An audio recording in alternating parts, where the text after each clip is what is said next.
চুরি করব না, দুর্নীতি করব না, লুটপাট করব না। আমার নেতাদেরকেও আমি চুরি করতে দেব না, দুর্নীতি করতে দেব না, লুটপাট করতে দেব না। আমার যেই নেতা দুর্নীতি করবে, লুটপাট করবে, নিয়োগ বাণিজ্য করবে, তাকে আমি ইলেকশনের পরে এই অভিযোগ পাওয়া গেলে দল থেকে বহিষ্কার করে দিব, বহিষ্কার করে দিব, বহিষ্কার করে দেব। আমার উপর বিশ্বাস রাখবেন, আমার উপর বিশ্বাস রাখবেন। আমার এই হাত দুর্নীতি করে না, এই হাত দুর্নীতি স্পর্শ করে না। আমি দুর্নীতি করব না এবং আমি কাউকে দুর্নীতি করতে দিব না। এটা হচ্ছে আমার ওয়াদা। যেদিন দেখব আমি দুর্নীতি নিয়ন্ত্রণ করতে পারি না, দুর্নীতি সামাল দিতে পারি না, ওই দিন প্রয়োজন হলে আমি রাজনীতি ছেড়ে দিব।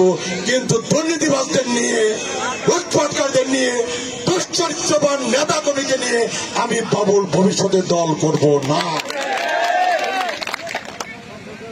ভালো লাগলো? আপনারা মনে করেন বোধহয় লোকটা ভোট চাওয়ার জন্য, ভোট পাওয়ার জন্য এই কথাগুলো বলতেছে। এই কথাগুলো আমার মনের কথা, আমার দিলের কথা আর কি। এই কথাগুলো আমার দিলের কথা, মনের কথা। আমাকে কেউ কেউ বলে, ভাই আপনি নিজে দুর্নীতি করবেন না, ভালো কথা, কিন্তু কাউরেই দুর্নীতি করতে দিবেন না। এই কথাটা ভাই আপনি বলেন না। আমি কেন বলে, এই কথা বললে আপনার অনেক নেতা, অনেক কর্মী তারা বিরক্ত হয়। তারা তো বড় আশা করে বসে আছে দল ক্ষমতায় যাবে। আপনার ওই 2006 সনে দল ক্ষমতা ছাড়ছে, 6-এর পরে 20 বছর হবে। এই 20 বছর দল ক্ষমতার বাইরে, তাদের ব্যবসা নাই, বাণিজ্য নাই, কামাই নাই, রুজি নাই, নিয়োগ বাণিজ্য তারা করতে পারে নাই, ব্যবসা করতে পারে নাই, ঠিকাদারি করতে পারে নাই।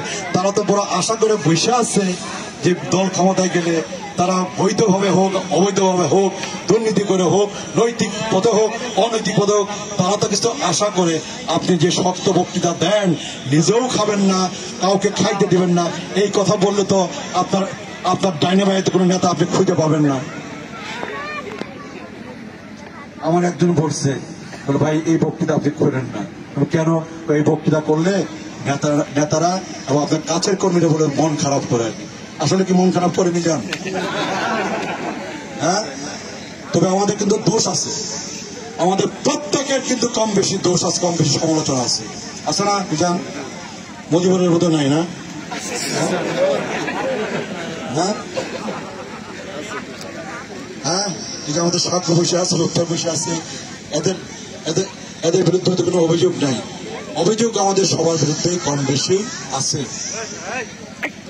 আমি আমাদের সম্মানিত নেতৃত্বকেও বলবো যে দলকে যদি আল্লাহ পাক ক্ষমতায় আসবার সুযোগ দেয়, দেশ পরিচালনার সুযোগ দেয়, আমাদের সুযোগ তৈরি হবে হালাল পথে, বৈধ পথে ব্যবসা করার, বাণিজ্য করার, আপনার ছেলে মেয়েদের চাকরি বাকরির ব্যবস্থা করার, এবং সেটা বিনা পয়সা, বিনা খরচে। আল্লাহ পাক যদি আমাকে এমপি নির্বাচিত করেন, আপনার ছেলেরা, আপনার মেয়েরা, আমার ছেলেরা, আমার মেয়েরা, তারা মেধা দিয়ে, যোগ্যতা দিয়ে চাকরি হবে, একটা পয়সাও খরচ করতে হবে না। আপনারা আমার জন্য দোয়া করবেন।